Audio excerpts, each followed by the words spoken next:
Hello and welcome back to another video. In this video we're taking our WL Toys Micro Buggy, ripping its heart out and giving it some serious upgrades. Now in the previous videos we've stripped this thing down and gone through it with a fine-tooth comb, trying to establish where the issues lie, and well, it really did come down to it being the radio gear. In the last video we swapped out the WL Toys circuit board for one from a LosiMicroB. That did improve the steering a lot, however we were still having issues with the motor. So rather than purchasing another Losi board and transmitter, which works out rather expensive, I spoke to the guys over at INJORA and they were very kind enough to send me not only an ESC, receiver and motor, but also a complete radio system as well. Now, as I said, INJORA were kind enough to send me all of these components for free. However, they did say to give my honest opinion and review on them, so I can assure you if there are any problems, you guys will be the first to know. Now going in a little closer and taking a look at these components, what have we got? Well, this is the 10 amp brushed ESC. It looks fairly generic on first glances. We've got a lot of wires coming out of here, and some of those we are going to need to tidy up to get into this little buggy, but that shouldn't be too much of an issue. Now, this is the part number for the ESC. I'll pop a link to this and all the other components down in the description below. Next up is the motor. This is a 050, so it is the same size as what was in the car, and it is the 50 turn version. Now, while the transmitter does come with a very nice receiver, we decided to go with the slightly smaller version and got the 4-channel compact receiver purely down to its size. You can see here just how much smaller it is, and when you're dealing with such small chassis, the size difference really is important. Now lastly comes a transmitter. Now it is their budget version, and I do believe it is the same as the Dumbo RC transmitters. This transmitter here is a 6-channel transmitter with both trim and endpoints for steering and throttle. Anyway, that's enough chat. Let's get all these parts fitted up. Now with these motors pulled from the buggy, we can see the holes are exactly the same, so those should all line up and it should be a nice easy straight swap. Now there you go, that is the motor all fitted. Now if you haven't already, I would suggest just elongating your 2 mounting screw holes and that central hole, just so you have some adjustment with your gear mesh. Moving on to the ESC, I have removed the covering so that we can get to these wires and do a little soldering. The battery plug needs to be switched out for a pH 2.0, so that is just going to be a matter of chopping the ends off and soldering on the new plug. The motor wire here, well, that can be directly soldered to the motor itself. Moving to the other side, we have the receiver plug. Now, unfortunately, this is a standard size plug and the receiver uses one of these smaller plugs. Now, these little leads came with the receiver, so we can just solder that directly onto the board. And then lastly, we have the power switch. Now, you can tidy this up just by shortening it down, but I don't really feel the need for it. So all we're going to do is remove those 2 wires, bridge the terminals, and leave it in a powered on condition the whole time.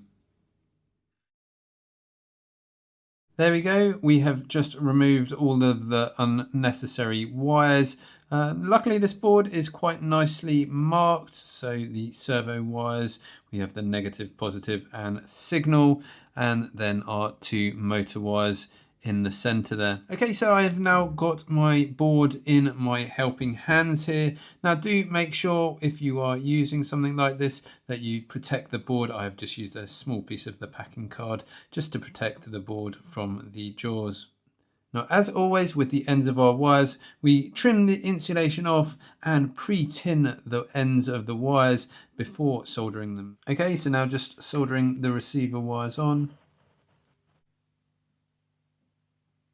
Okay, and now I'm going to just bridge the 2 terminals of the switch, just using a piece of pin from this servo lead.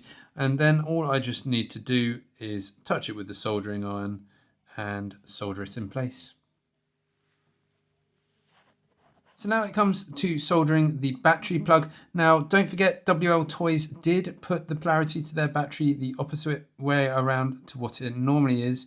So just bear that in mind when you're doing it. I switched mine over in one of the earlier videos. So just take note of that when I'm doing this, and obviously make adjustments accordingly.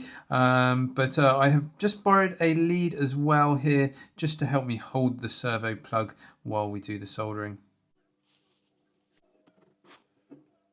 There we have it. The battery plug is now switched over to the PH 2.0. Now with our motor wires cut to length, we can solder them to the board. And there we go.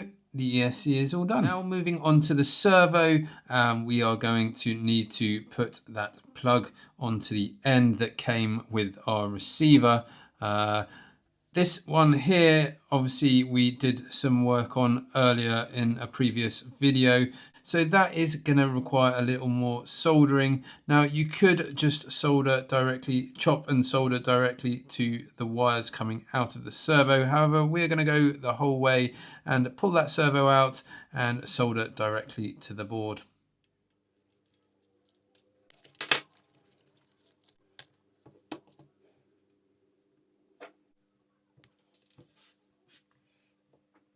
Okay, so here we are again with the circuit board, and we are just going to desolder these wires here and then resolder the new ones on.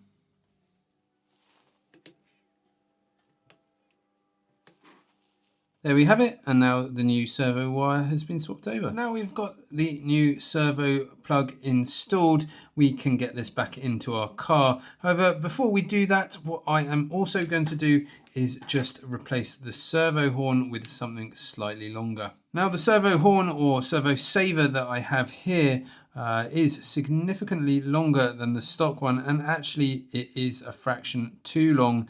It's marketed as a SCX24 servo saver. However, what we can do is do a small little modification to it to make it fit. What we're going to need to do is basically chop off the top here and cut it down in length to the back of the hole, pop a new hole in there and screw in the ball stud, and we should be good to go. That is the servo saver all done and bolted up.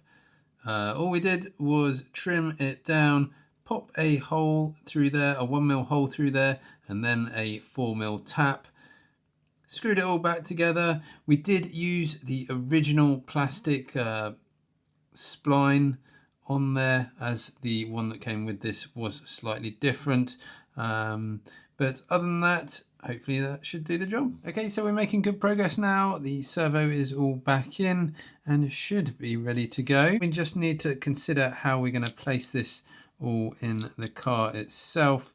Might do a little trimming around here just to see if we can get everything to sit as low and as nicely as possible. And there you go. I think we are just about there. I ended up trimming down that top plate until it was just about flat.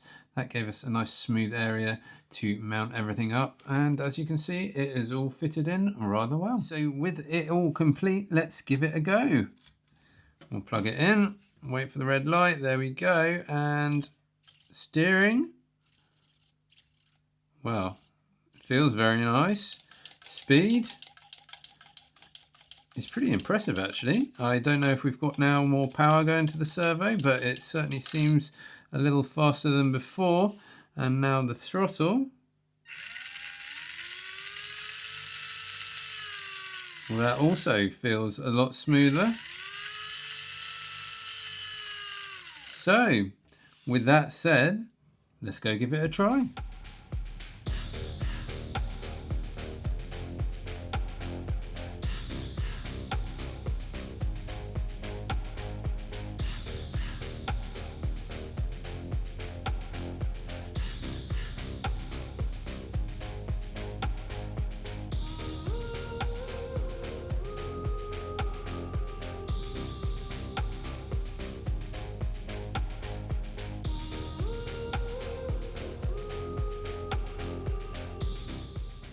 Okay, so we are back from testing now. Apologies for the slightly croaky voice, I'm a bit under the weather at the moment.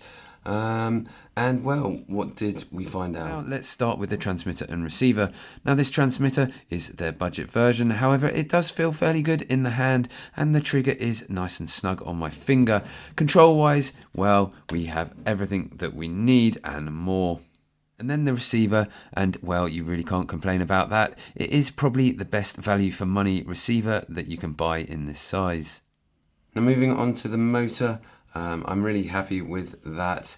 The new motor is a lot smoother than the original, and all of that braking has gone, and it, as I say, it feels a lot smoother. There is plenty of speed and power there, so that isn't an issue running the stock gearing. But yeah, a nice, cheap, easy, quick replacement. So next, the ESC. Now the ESC was extremely cheap, something like under $5, so I really wasn't expecting too much from it. It probably was also geared more towards crawlers than buggies, so that might have led to a few of the issues. That said, it was better than stock. The throttle curve and the transition from forwards to reverse, while not perfect, was a lot better. Then it comes down to the braking. Now, unfortunately, this ESC doesn't offer any form of braking in either finger control or as a drag brake. And while that isn't that important if you're just out and about having a bit of a mess around, when you're at the track, having some braking to control your speed going into corners is rather important. So I think probably it is something that we're going to need to look at again and possibly replace. That really leaves the question, where do we go with this next? Do we change that brushed ESC out and try and find a replacement? I have got my eye on one more to try. I've tried quite a few now and it hasn't been very successful. So we could go down that route, or alternatively, we go down the brushless route. I know I have had quite a few people on the comments section asking me to go brushless with this, so that is a potential option. Obviously a lot more expensive. It's not something that I was hoping to do or wishing to do, but potentially it could be the easiest solution. So thank you again to INJORA for sending me these products to test. While we have made progress with the buggy, it has not been the complete fix that we were hoping for.